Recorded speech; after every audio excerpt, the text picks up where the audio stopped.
സത്യം ആര് പറഞ്ഞാലും നമ്മൾ അംഗീകരിക്കുമല്ലോ. പ്രമുഖരായിട്ടുള്ള പലരും പിന്നെ ഇനിയും വരും. പല മക്കളും അല്ല, ഇത് അപ്പുറത്തിരിക്കുന്ന ഒരു ഇടതുമുന്നണിയുടെ ഒരു കൺവീനറെ അദ്ദേഹത്തെ വില കുറച്ച് കാണുന്ന ഒരു സമീപനം ഞാൻ എടുക്കുന്നില്ല. അദ്ദേഹം LDFിൻ്റെ കൺവീനറാണ്, CPMൻ്റെ കേന്ദ്ര കമ്മിറ്റി അംഗമാണ്, പ്രമുഖനായിട്ടുള്ള നേതാവാണ്.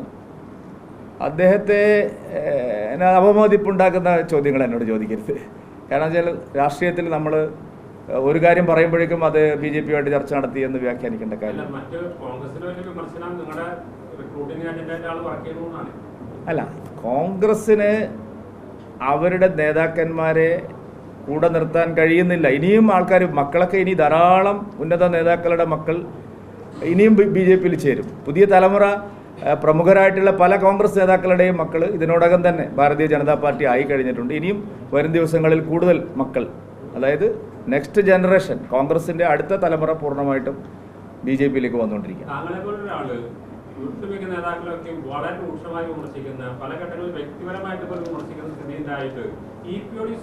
അല്ല, അഴിമതി കേസുകളൊക്കെ വരുമ്പോൾ ഞാൻ വിമർശിക്കാറുണ്ടെന്ന്. ഇപ്പൊ EP ഒരു സത്യം പറഞ്ഞു. അതാണ് EP ചില കാര്യങ്ങൾ ഇപ്പോൾ പ്രത്യേകിച്ചും കഴിഞ്ഞ പുതിയ രണ്ടാം സർക്കാർ വന്നതിന് ശേഷം പല കാര്യങ്ങളും അദ്ദേഹം പറയുന്നതിൽ കുറച്ച് വസ്തുതയുണ്ട്.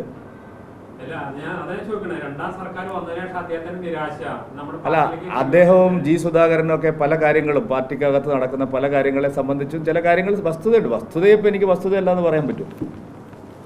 EP പറയുന്ന ചില കാര്യങ്ങൾ, EP ജയരാജനും G. സുധാകരനും പറയുന്ന ചില കാര്യങ്ങൾ പൊതുസമൂഹത്തിന് തോന്നുന്നുണ്ട് അത് മാർക്സിസ്റ്റ് പാർട്ടിയിലെ പല നേതാക്കളും മറച്ചു വെക്കുന്ന പല കാര്യങ്ങളുമാണ്.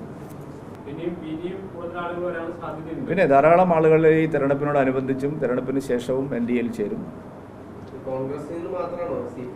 CPMലെ പല ആളുകളും ഇതിപ്പോൾ ഇന്നലത്തെ തിരുവനന്തപുരത്തെ പരിപാടിയിൽ CPMൽ നിന്നും ആളുകൾ ചേർന്നിരുന്നു. പിന്നെ അങ്ങനെ പേരുകൾ, വലിയ പേരുകളല്ലാത്തതുകൊണ്ടാണ് നിങ്ങൾക്കതൊരു വാർത്തയാവാതിരുന്നത്. കാത്തിരുന്ന് കാണാം, നോക്കാം. ഇല്ല, എനിക്കെന്തിനാ തെറ്റിദ്ധര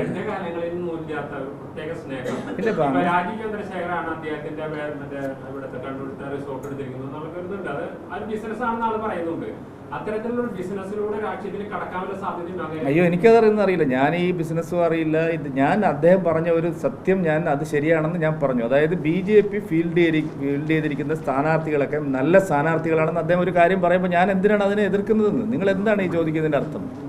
അദ്ദേഹം ഒരു നല്ല കാര്യം പറഞ്ഞു. ഏറ്റവും മിടുക്കരായിട്ടുള്ള സ്ഥാനാർത്ഥികളെയാണ് ഞങ്ങൾ നിർത്തിയിരിക്കുന്നത്. അത് പൊതുസമൂഹത്തിൻ്റെ വികാരമാണ്. ഇപ്പോൾ തിരുവനന്തപുരത്ത് ചെന്നാൽ നിങ്ങൾക്ക് അന്വേഷിച്ചാൽ അറിയാം. 15 കൊല്ലം ശശി തരൂർ അവിടെ തെക്ക് വടക്ക് നടന്നിട്ടും 15 ദിവസം കൊണ്ട് ശ്രീ രാജീവ് ചന്ദ്രശേഖർ തിരുവനന്തപുരത്തിൻ്റെ മനസ്സ് കീഴടക്കി. ആറ്റിങ്ങൽ ശ്രീ V. മുരളീധരൻ അത്ഭുതകരമായിട്ടുള്ള മുന്നേറ്റമാണ്. പത്തനംതിട്ടയിൽ ശ്രീ അനിൽ K. ആൻ്റണി ബഹുദൂരം മുന്നിലെത്തിയിരിക്കുകയാണ്. ആലപ്പുഴയിൽ ശ്രീമതി ശോഭാ സുരേന്ദ്രൻ വലിയ മുന്നേറ്റം നടത്തിയിരിക്കുകയാണ്. തൃശ്ശൂരിൽ മാസങ്ങൾക്ക് മുമ്പ് തന്നെ ശ്രീ സുരേഷ് ഗോപി കളം ഉറപ്പിച്ചു കഴിഞ്ഞു. അപ്പോൾ ഇതെല്ലാം വസ്തുതകളാണ്. ഈ വസ്തുതകളെ ചില ആളുകൾ എൻഡോസ് ചെയ്യുമ്പോൾ ഞാൻ ഉടനെ അതിന് ശരിയായില്ലെന്ന് പറയേണ്ട കാര്യം എനിക്കില്ലല്ലോ.